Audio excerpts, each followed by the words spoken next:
Dusty May is signing an extension with FAU, and he's going to come back next season, and that he might get a raise. He might get a raise of $1 million per season.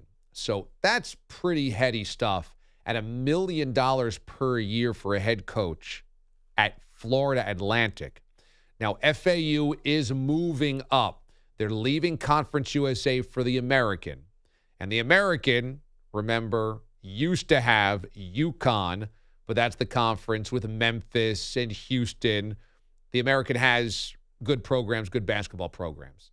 So that's a stiffer competition that FAU now has to face. But there's going to be an investment now in the athletic department. You always get a boost when you make a Final Four. Donors start coughing up money, and you're able to send that collection plate around a little bit more once you get to a Final Four, and all these people travel to Houston and get to see their team in these games, and suddenly you start paying for better stuff.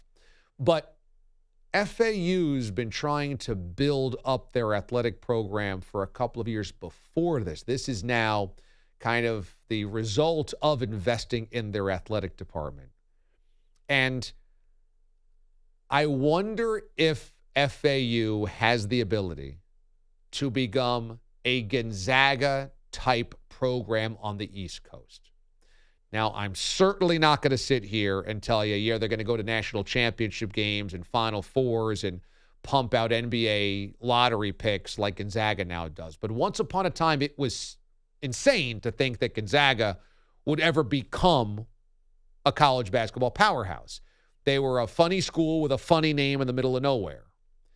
But what they did after they made a couple of those NCAA tournament runs in the late 90s, early 2000s, was they invested in basketball. Now, they had the great coach. Mark Few had to be there. Mark Few had to stay there. But once Mark Few decided to stay because there was investment in the basketball program and they had this great fan base, going to Gonzaga and playing in front of the student section of those fans became this really wonderful recruiting tool. On the West Coast, they started recruiting very smartly. They weren't going to get the kid that would go to UCLA, but they could get the next level of kid. And then they started going international.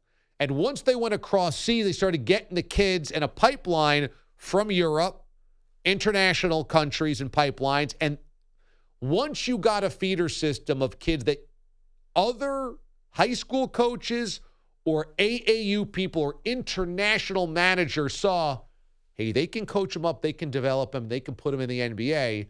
Suddenly there was a pipeline to go to Gonzaga because these people trusted sending their prospects there. Today might be a little different because now it's NIL related in a lot of ways. It's not just can you get them to the NBA, it's what's the cash going to be when you get there. But Gonzaga built the program by being a school that creatively used recruiting to get the next level of kids, then coach them up to put them in the NBA. And by doing so, with a great head coach in Few, going to Final Fours or at least going to the NCAA tournament, Sweet 16s, etc. Final Fours then came later.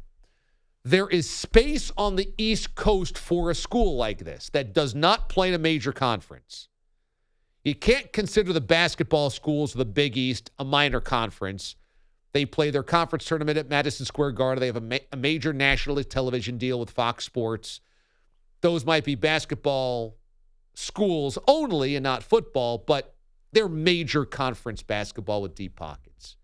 There is a spot beyond the Big East, somewhere on the East Coast, to be Gonzaga. It doesn't mean for 20 years you go to the tournament every year and you win national championships. Gonzaga hasn't quite done that yet. It does mean, though, that you are a next tier under the majors that gets good kids, develops them, has a smart head coach that believes in the economy of what they're doing at that school and stays there. And if Dusty May decides, you know what, I can win here, I can recruit here, and we've got an investment here, way easier to recruit to Boca than it is Spokane, Washington. And that's no disrespect to Spokane, but if you've ever walked around Boca, you're like, yeah, I could get used to this.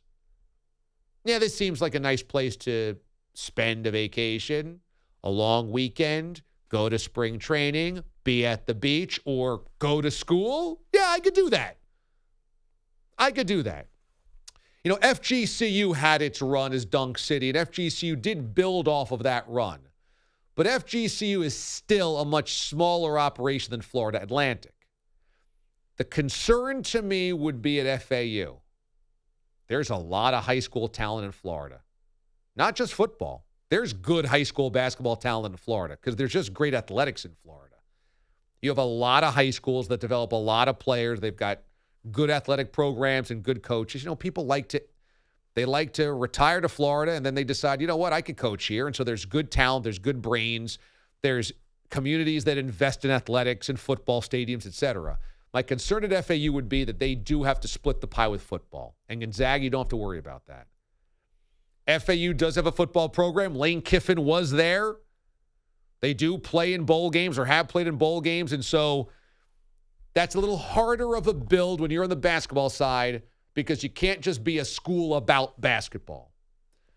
But I think that there's space in this landscape. And if you don't have to have tons of NIL money, but in Boca, there's a lot of cash around. If you have an alumni or two that has, a Mercedes dealership, or, they're a hedge fund guy, or, they got a nice business, they do pretty well, and they go, oh, I like that FAU went to the Final Four. Yeah, you know what? I got $400,000 for an NIL kid this year. You build off this run, and Dusty May stays, and they're enhancing facilities. They're investing in their stadiums and arenas. You could do something there. I really do believe that. I think you could do something there. And now they're moving up to the American, where you get to play teams like Houston, like Memphis, other good schools. So you're going to have some chances to get better kids. So I think this is a really interesting run. You got to keep Dusty May. That's the thing that all these mid-majors and low majors lose. George Mason loses Jim Larinaga to Miami.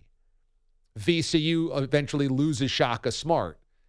You need the guy like Mark Few that stays there year after year after year after year. And who knows if Dusty May will do that. But yesterday he signs a deal seemingly that he's at least going to be there beyond this year. And if he's making $1 million, that's pretty good.